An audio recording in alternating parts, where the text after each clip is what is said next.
So what's up mga ka-action, muli naman po tayo nagbabalik sa ating panibagong video, panibagong reaction mga ka-action, mga kakamping.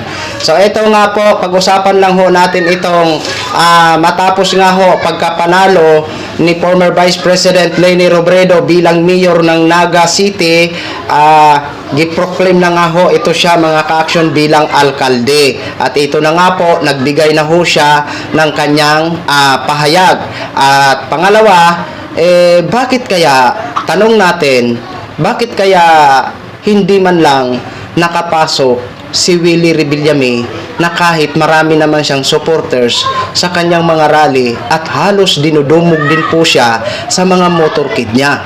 Pero unahin po muna natin ito, ang naging pahayag ni former Vice President Leni Robredo. Being the first female mayor, pagkakataon nito para ipakita sa buong bansa na good governance works. Hindi lang siya isang abstract na konsepto. Pero ang mabuting pamamahala na translate sa better lives for the people. Yung pinaka-dream ko, yung pamamahala, taong bayan din yung makikinabang. Paano natin sisimulan ito pa? Maswerte kasi tayo kasi nung panahon ng asawa ko, nasimulan niya na magkaroon ng mechanisms. Maraming lessons. Maraming lessons, hindi enough na meron lang mekanismo. Pero yung mabuting pamamahala, araw-araw na pakikibaka ito. Gusto sabihin, walang room for complacency. Dapat yung mabuting pamamahala nasusukat. Gusto natin siyang bigyan ng mukha. So pag sinabi natin gusto natin pagbigyan ng mukha, gusto natin na nakikita ng tao kung paano nasusukat. Halimbawa, sa mga procurement, dahil sa mabuting pamamahala, mas mababa yung presyo ng mga nabibili.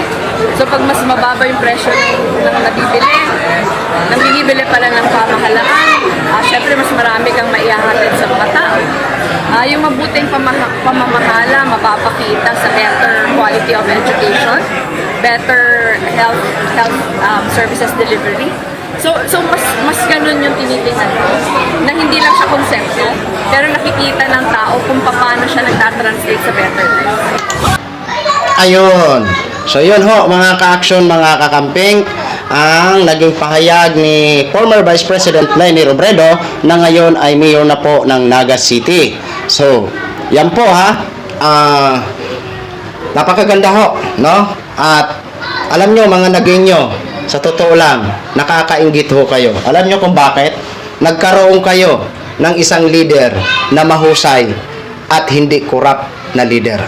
At subok na po yan sa loob ng 6 years ng kanyang panunungkulan bilang isang vice presidente.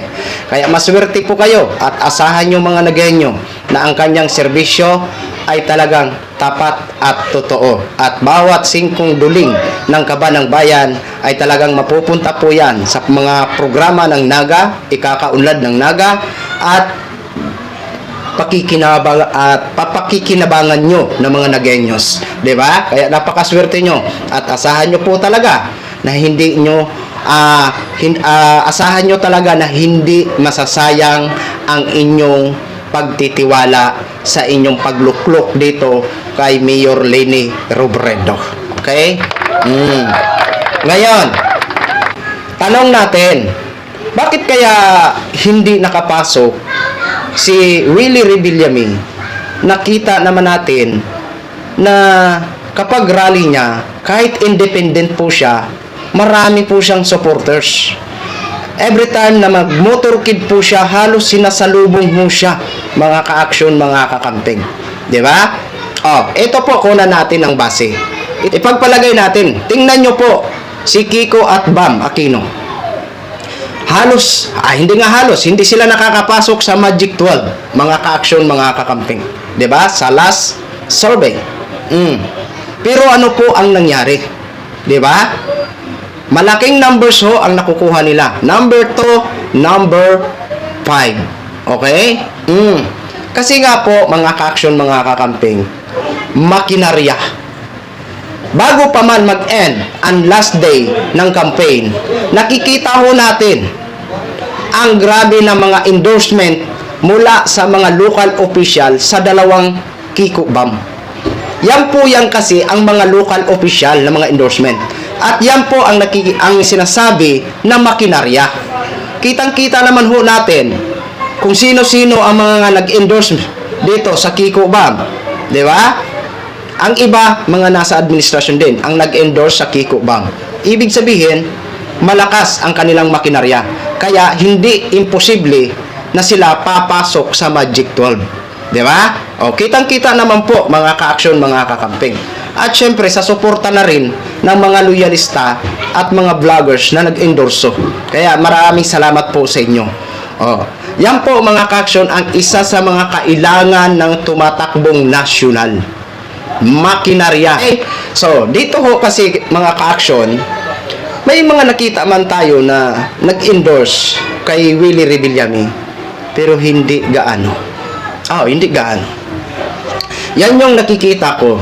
Kulang ho sa makinarya si Willie Rebillame. Di ba? Kulang. Kasi napakahalaga ho talaga ng makinarya.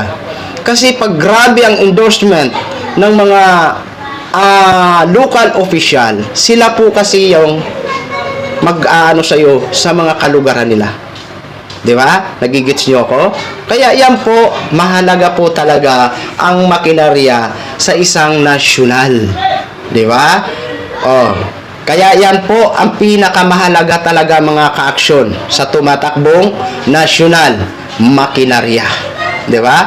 At yun yung nakikita ko kay Willie, kulang ho siya talaga sa makinarya. So yun lang po mga ka-action, mga kakamping, no? Share ko lang ho sa inyo. Once again, congratulations sa inyo mga Nagueños. Maraming salamat po sa ating mga viewers Luzon, Visayas at Mindanao all over the world. Ako po ang inyong lingkod, si The Action Man. Have a good day, everyone. Beautiful.